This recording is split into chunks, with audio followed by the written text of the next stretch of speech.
宋爷爷坐在小亭子上，瑞宝和辉宝则一人抱着一只皮靴啃咬着。不仅瑞宝和辉宝啃得开心，宋爷爷看着姐妹俩这模样也被逗笑了。宋爷爷把瑞宝抱进怀里，问瑞宝怎么这么可爱。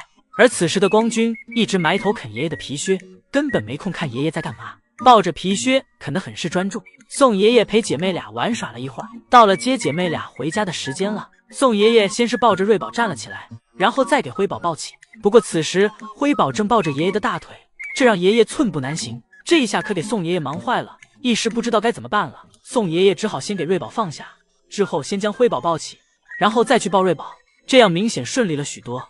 之后宋爷爷便乐颠颠的抱着姐妹俩走回了家。今天来看福宝一家的人简直不要太多，排队时间显示需要270分钟，也就是需要4个半小时。这样一算，乐园一天只营业8个小时的话，游客们只能排一次队。而饲养员们为了防止一排队4个小时，来了却看不到宝家成员，特意让福宝今天提前出门营业了。福宝出门后也很是配合，直接爬到小树上开始营业。福宝先是来到了小亮台上玩耍了一番，给自己的别墅牌匾修饰了一下，然后便爬到了自己小吊床上。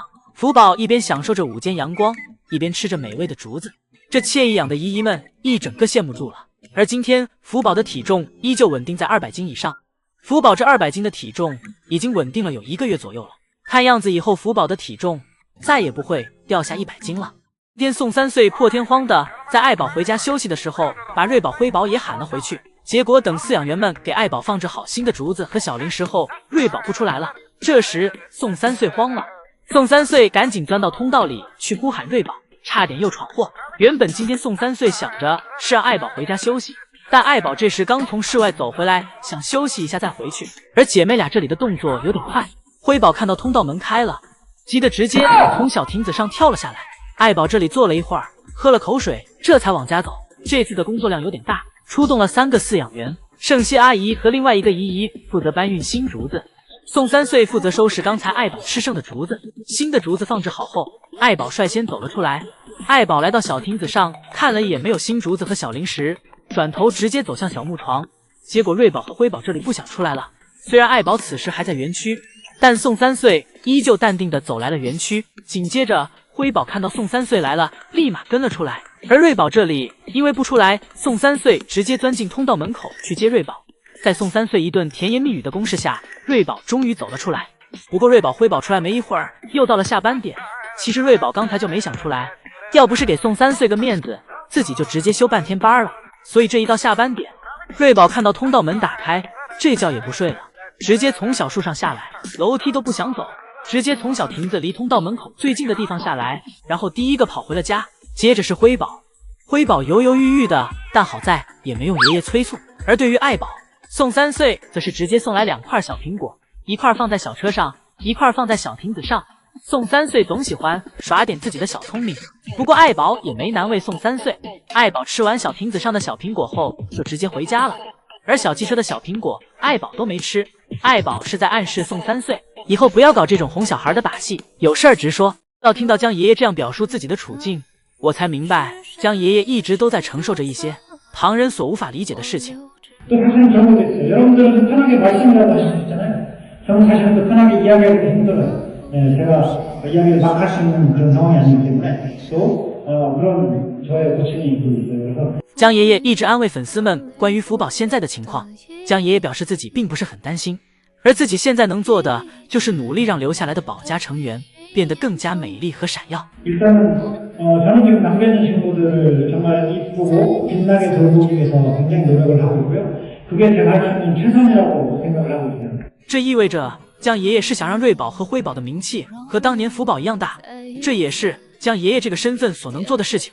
现在江爷爷和姨姨们一样，对现在的福宝都是一名只能远远观看的游客，但又与姨姨们不同的是，姨姨们可以言论自由地表达出自己所想所发言的东西，而江爷爷作为公众人物，以及牵涉到2个不同动物园的事情，江爷爷不能轻易发言。江爷爷也表示自己已经做了自己现在所能做的所有事情了。对于福宝，现在有专业的饲养员和团队在照顾，而瑞宝、辉宝这里依旧是只有江爷爷，所以江爷爷需要更多的精力放在瑞宝、辉宝身上。而对于瑞宝、辉宝现在所面临的问题，则是瑞宝、辉宝断奶的事情。江爷爷表示，配方奶粉大概会再喂2-3个月左右。而爱宝的母乳的话，现在就有在减少次数了，但这一点由爱宝决定。当爱宝觉得瑞宝、辉宝是时候独立了，那自然就不会给姐妹俩吃奶了。江爷爷眼看第一场雪已经过去很久了，江爷爷为了让瑞宝、辉宝再体验一下雪天的感觉，昨晚连夜为爱宝园区造了满满一园区的雪。不过这场雪让辉宝出尽洋相，这一下让所有人都知道辉宝腿短了，因为这是人造雪，雪散布的不够均匀，有些地方辉宝一脚踩进雪里，就像陷进去了一样。而在早上时，瑞宝就感觉到了室温发生了变化，索性就没有去室外，而是躺在自己这恒温的室内的小树上睡着美觉，只不过辜负了江爷爷的一番心意。但辉宝这里就不一样了，辉宝这里面对这园区突然覆盖的雪，一整个沉静了。辉宝走进这雪堆里，一不注意，半个身子都陷了进去。而爱宝则是淡定，一直都在坐在雪中吃着竹子，一口接着一口。对于环境的改变，爱宝根本不为所动。一会儿，辉宝转了一圈，打算去自己的小亮台上睡觉，但结果爬上去后发现自己的小亮台被雪霸占了，没有了自己的位置。刚爬上去的辉宝就又爬了下来，辉宝下来，屁股上沾了满满一屁股的雪。而江爷爷这时给通道门打开了，打算让爱宝和辉宝玩够了自己回家。辉宝因为没法在室外睡觉，看到通道门打开了，便接着就回了家。而爱宝坐在雪地里根本不着急，竹子吃的依旧是细嚼慢咽的。而与这满园区白雪相反的可是乐宝这里，因为一晚上的时间只够给爱宝园区造雪的，所以乐宝这里还没享受到。这一下乐宝又成了便宜女婿了。为什么爱宝刚回来室内，去室外的通道门就又打开了？刚来园区的姨姨带着不解看向打开的通道门口，不一会儿，身上沾满糖粉的瑞宝屁颠屁颠的从通道门里走了出来。而就在刚才，爱宝在室外一挑二，爱宝一边防着眼前的瑞宝，还要扛着背后的辉宝。爱宝先是一巴掌给瑞宝拍懵，接着给辉宝一个背摔，姐妹俩齐刷刷的摔下了斜坡。瑞宝、辉宝现在联手都不是爱宝的对手。爱宝转身不是抱歉，而是姐妹俩还得再练。江爷爷的这场雪算是下的刚刚好，这2天的大太阳配上这清凉的雪地，暖洋洋又凉爽爽，让爱宝跟姐妹俩玩得不亦乐乎。爱宝玩累了，回家前走前还给通道门口打上了标记，这是野生动物的本能。为了保护瑞宝、辉宝的安全，将自己气息留在这里，敌人就不敢过来碰自己的孩子。爱宝回去后就开始吃竹子了，而瑞宝这里紧跟其后，看到妈妈回去了，自己也跟了上来。不过走到通道门口时，瑞宝又停了下来，停下来等辉宝。辉宝听到姐姐的呼喊声后，很快就跟了过来。辉宝在通道门口甩了甩自己身上的糖粉，然后接着又出来了。而瑞宝这里也突然跟跳了出来，姐妹俩明显都还没玩够。而江爷爷就在旁边看着，也没做出对瑞宝、辉宝干预的动作，任凭瑞宝、辉宝继续玩闹，甚至还想一起加入进来。不过江爷爷不是宋3岁，有点难以融入瑞宝、辉宝。